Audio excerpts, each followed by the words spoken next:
See what the person they do. This is Ahena Junction. See the person where they do it. So, a person do this thing like this, so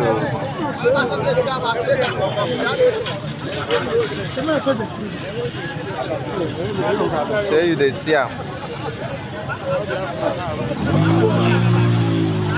What I want in here, yeah, one more for the Afra.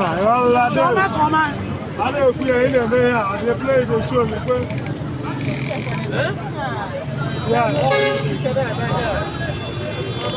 what channel to our next